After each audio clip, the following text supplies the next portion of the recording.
Saudara-saudara sekalian, saya dari usia muda 18 tahun saya telah teken siap mati untuk bangsa dan rakyat Indonesia. Saya katakan, saya siap mati untuk bangsa dan rakyat Indonesia. Dari umur 18 tahun saya siap mati untuk rakyat. Apalagi masalah jabatan, masalah pangkat, masalah harta, karena kami siap menghadap Yang Maha Kuasa. Horas, Balige Akademi dari tepian Danau Toba yang indah sekali. Tadi dengarkan bahwa Prabowo Subianto, presiden kita semua, mengatakan itu pada saat Capres 2024 maupun setelah ia menjabat sebagai Presiden Republik Indonesia, presiden dari 280 juta lebih, mengatakan saya sejak usia 18 tahun sudah menandatangani siap mati demi rakyat, untuk rakyat, siap mati demi rakyat. Saudara-saudara, saya siap mati, itu berulang kali dia sebutkan. Tetapi sampai saat ini seperti kata pepatah orang asing, easier said than done, easier said than done, lebih mudah dikatakan daripada dilakukan, karena orang dinilai bukan karena perkataannya tetapi karena perbuatannya, implementasi atau kesesuaian antara apa yang dilakukan dengan apa yang dikatakan. Kalau tidak sesuai, yaitu sama saja omong kosong. Kalau memang Prabowo Subianto memang sayang rakyat, mati demi rakyat, siap mati demi rakyat, bahwa sebentar lagi akan menghadap Yang Maha Kuasa, maka dia akan all out untuk membela rakyat Indonesia. Dimulai saja dari dirinya sendiri. Di sini kita lihat Prabowo klaim punya tanah HGU 500.000 hektar. Bagaimana aturan pemilikannya di sini? Sebenarnya bukan kepemilikan tetapi penguasaan lahan HGU, hak guna usaha. Itu lahan rakyat yang dikuasai oleh mereka. 500.000 hektar dan 90.000 hektarnya itu ada di Aceh. Dimulai saja Pak Prabowo dari apa yang telah Anda kuasai, tanah rakyat, tanah negara yang 500.000 hektar yang sudah puluhan tahun Anda kuasai, lepas saja untuk rakyat lokal di sana. Terus sisanya sebagai hutan lindung yang sempat Anda janjikan juga mau diberikan kepada rakyat, tetapi kan mana implementasinya? Kalau memang siap mati untuk rakyat, mati itu bukan mati natural cause, artinya bukan penyebab alamiah, tetapi mati karena perjuangannya untuk rakyat, gitu, kan? Mulai saja lepaskan hak-hak yang Anda ambil selama ini dari rakyat, gitu loh. 500.000 hektar itu kan bisa jadi hutan lindung, bisa dibagi warga sekitar. Itu kan untuk pengentasan kemiskinan yang paling mendasar saya lihat. Makanya kalau benar-benar siap mati demi rakyat, coba ubah itu. Reformasi total itu, undang-undang agraria yang sudah tahun 60 itu, yang sudah sangat jadul. Undang-undang tahun Orde Lama itu, Presiden Soekarno, bagaimana penguasaan lahan rakyat itu berbentuk HGU itu dibagi-bagi kepada korporat, gitu loh. Coba itu dibenahi sehingga ada batas kepemilikan korporat ini, gitu loh. Jangan sampai ratusan ribu hektar, seperti Sinarmas, Eka Cipta Wijaya sampai 3 juta hektar. Di mana? Makanya itu titik sentralnya coba reformasi undang-undang agraria tersebut. Jadi tidak ada ketimpangan sosial, bahwa benar Indonesia menganut sila kelima keadilan sosial bagi seluruh rakyat Indonesia. Itu baru ya lewat kebijakan-kebijakan Anda sebagai presiden sekarang, ya di situ Anda bisa dinilai gitu loh. Apakah Anda benar-benar pro rakyat atau pro korporat, orang-orang elit? Anda sendiri pernah bilang dalam kampanye Capres 2019 kan bahwa 80% aset negara hanya dikuasai oleh 1% elit orang Indonesia. Nah, disitulah Anda berpihak kepada yang 1% ini atau kepada yang 80%. Atau kepada 99% rakyat Indonesia yang lain. Kan itulah implementasi dari apa yang Anda gaung-gaungkan. Baik selama Capres 2019, 2024 maupun setelah menjadi presiden. Kalau kita lihat udah 120 hari ini tidak ada tanda-tanda bahwa Anda mengatakan ketimpangan sosial, ketimpangan penguasaan lahan rakyat itu, lahan negara itu akan saya ubah, karena ini adalah salah satu topik utama bahwa rakyat itu mengalami ketimpangan sosial. Bayangkan saja di lokal saja, orang yang di setempat aja nggak dapat apa-apa, tiba-tiba korporat datang, dia bisa mengklaim dengan izin dari presiden atau menteri kehutanan dan lingkungan hidup, langsung ditebang itu hutan seolah-olah miliknya. Padahal orang lokal yang nenek moyangnya di situ saja tidak bisa mendapatkan 100 meter pun nggak bisa. 1 meter pun sudah datang itu polisi hutan untuk mengintimidasi mereka. Ya, sekaranglah waktunya Anda membuktikan kan bahwa Anda siap all out demi rakyat, siap menghadap Tuhan yang Maha Kuasa, our creator, itu loh, pencipta kita. Itu perlu dibuktikan Pak Prabowo Subianto. Jadi bukan hanya sekedar kata-kata, ya, easier said than done. Sangat gampang kalau perkataan, tetapi perbuatan itu yang susah, ya. Nah, inilah Pak, ketimpangan sosial di Danau Toba aja. Seorang Sukanto Tanoto sekarang bisa menguasai 167.000 hektar. Di manalah keadilan sosialnya? Di manalah pro rakyatnya?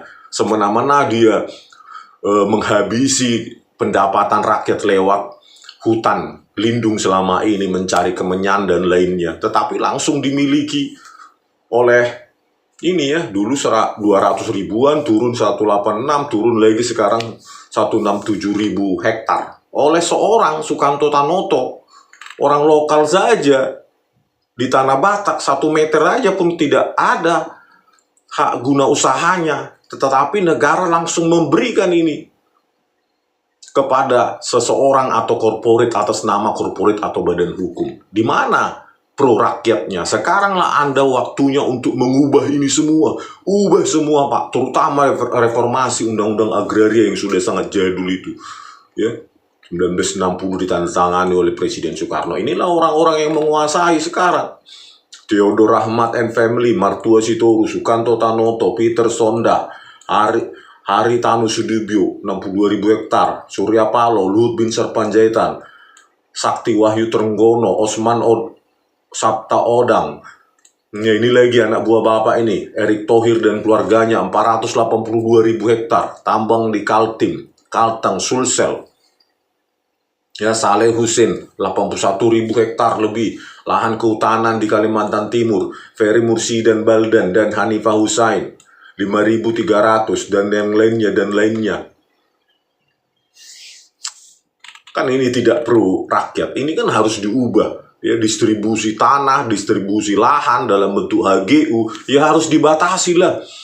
Ya, jangan seperti PP nomor 40, turunan dari Undang-Undang Agraria itu tahun 60, ya, PP 40 tahun 96. Tidak ada batas maksimum korporat atau badan hukum untuk menguasai lahan rakyat, lahan negara.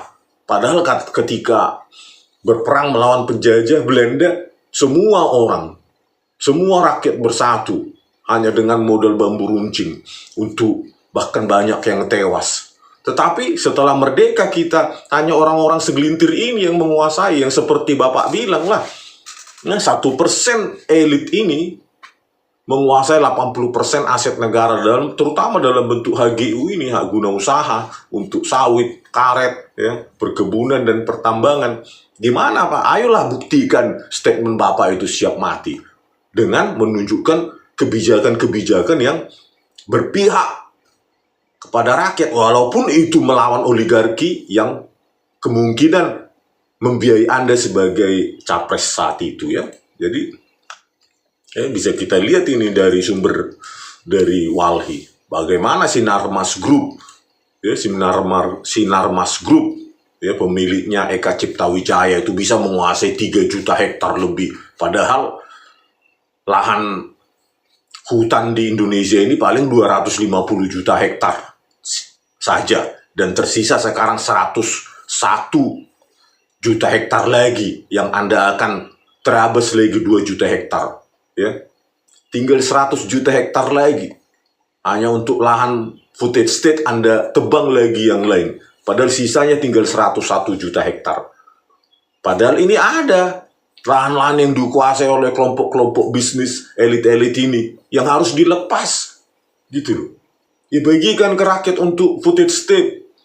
Terutama rakyat-rakyat lokal sekitar sana yang tidak dapat apapun. Inilah yang namanya pro rakyat, Pak. Siap mati demi rakyat. Ya. Pembuktian lewat kebijakan inilah yang kita tunggu. Di samping penegakan hukum, tentu ya, karena tidak ada negara maju hanya hilirisasi tambang, Pak.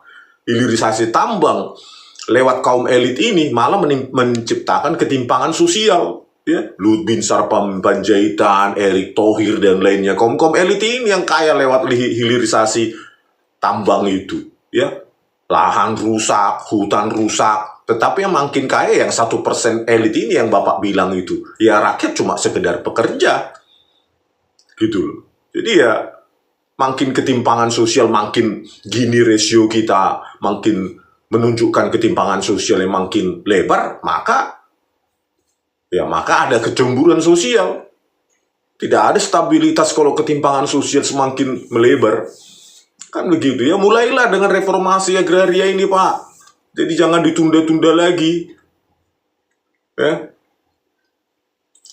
Ya, kalau memang Bapak siap mati untuk rakyat, ya, maka penegakan hukum harus keras, tegas, bersih dan tidak pandang bulu.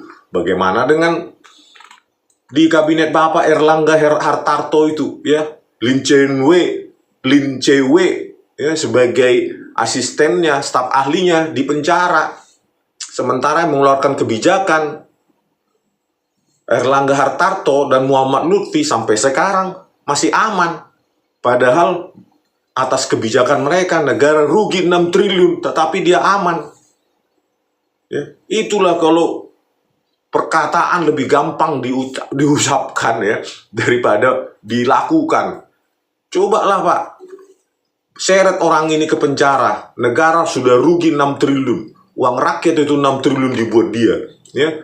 Akibat kebijakannya, kebijakan ekspor dia, ya. Indonesia yang paling kaya sebagai eksportir CPO terbesar di dunia, malah minyak goreng langka akibat perbuatannya orang ini. Ada orang yang antri bakat sampai mati. Udah gitu kerugian negara mengeluarkan subsidi triliunan, 6 triliun itu entah berapa triliun itu. Sampai negara rugi, tetapi kerugian negara itu tidak dipertanggungjawabkan orang ini dan Anda angkat di kabinet. Kan kontraproduktif terhadap statement yang Anda keluarkan siap mati demi rakyat. Ya. Begitu juga ini Sugiono. Bagaimana, Pak? Walaupun ini dari partai Bapak, sikat lah. Gitu loh. Kalau memang mati demi rakyat. Jangankan cuma satu partai. Keluarga pun harus diantarkan sendiri ke penjara. Itulah kalau demi rakyat. Ya, Sugiono ini lewat Nistra Yohan, ya, dalam korupsi BTS 4G itu menerima 70 miliar untuk Komisi 1, dibagikan Komisi 1 DPR pada tahun periode 2019-2024. 70 miliar, Pak, uang rakyat itu korupsi BTS 4G. Ya.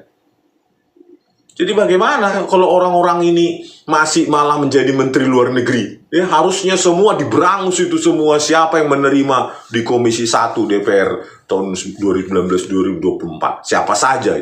Ya, 70 miliar itu dalam keputusan, Pak. Ya.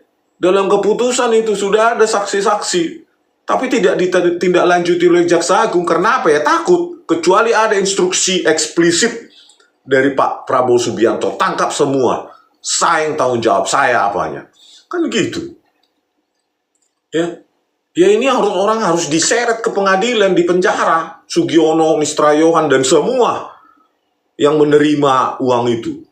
Ya, 70 miliar, anggota maupun ketua Komisi 1 DPR. Itu baru pro rakyat, berani mati demi rakyat. Bukan hanya sekedar ucapan-ucapan yang cuma angin lalu ya. Begitu juga dengan Dito Aryo Tejo, masih Menpora Bapak Taro, menerima 27 miliar suap itu.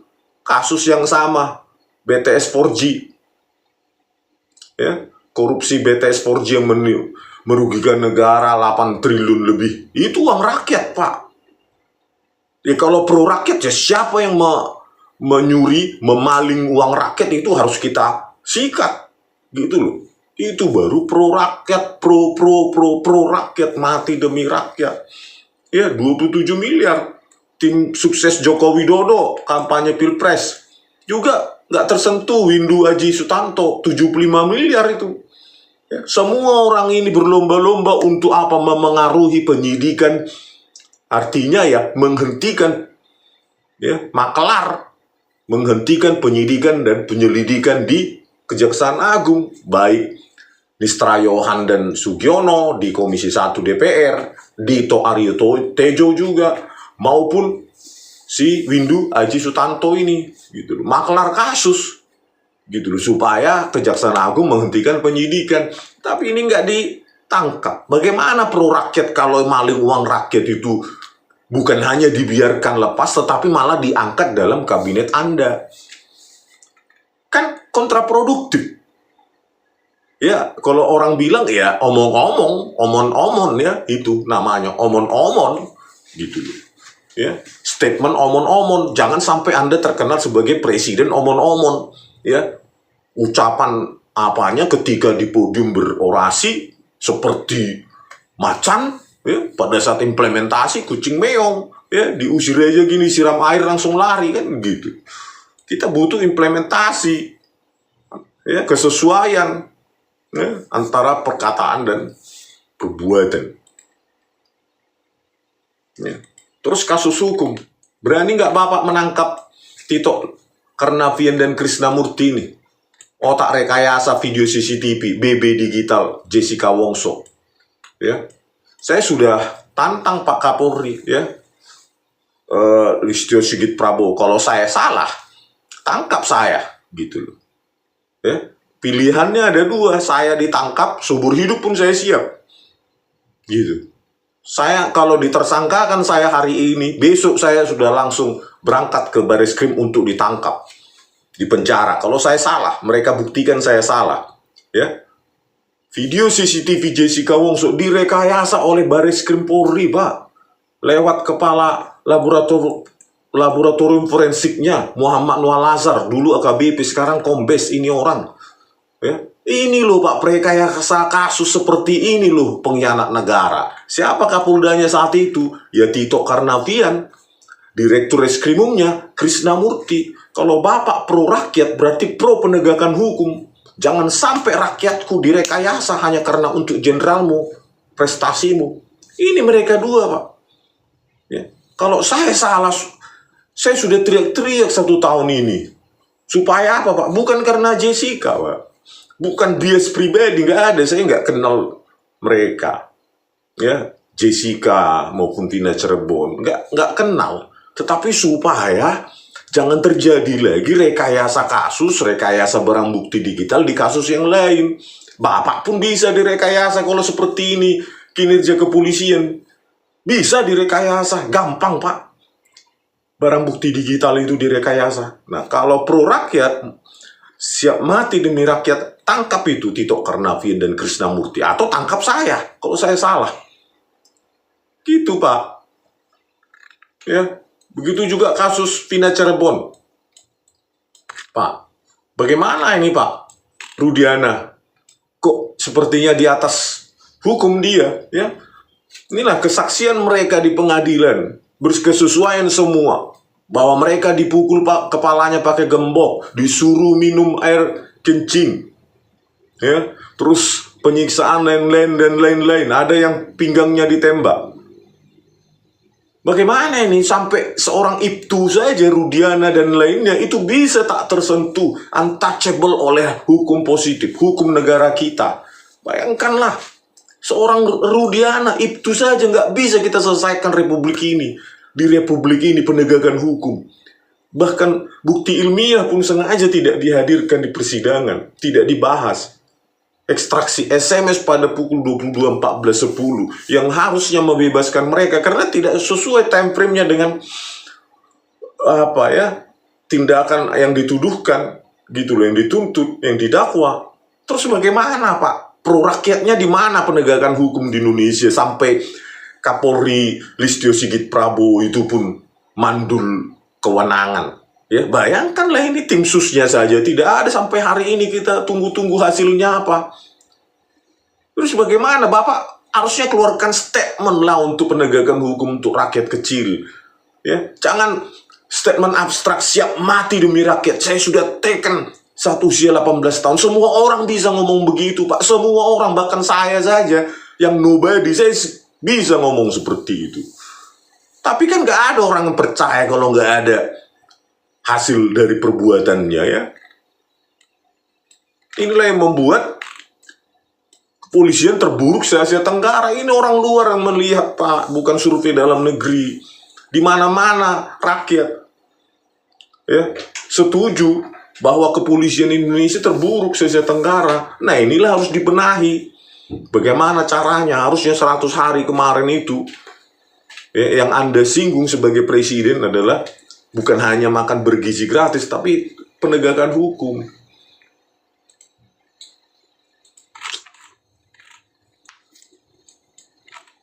Terus untuk kasus 6 Laskar FPI, Bapak pasti sudah dengar bagaimana rekayasa barbar brutal biadab yang dilakukan kepolisian. Bisa nggak Bapak selesaikan ini di zaman periode 5 tahun ini? Jangan dulu bicara Capres 2029, Pak. Jauh kali itu. Ya, banyak hal terjadi dalam 4-5 tahun ke depan, dinamika politik. Jauh, jangan pikirkan dulu Capres 2029. Ini dulu urus 6 Laskar FPI ini, ya, dibantai secara barbar brutal biadab dan di persidangannya hanya mengandalkan pengakuan dari 2 terdakwa polisi. Tidak ada bukti ilmiah apapun. 2 terdakwa polisi. Ada nggak, Pak, pengadilan, ya, diputuskan, ya, keyakinan hakim hanya berdasarkan keterangan 2 terdakwa polisi itu. Ya, rekonstruksinya, reka adegannya itu semua hanya dari keterangan. Tidak ada konfrontasi, validasi, konfirmasi dari bukti ilmiah apapun karena sudah dihancurkan oleh polisi itu. Bisa nggak Bapak selesaikan ini? Kami tunggu-tunggu. Mana hasilnya?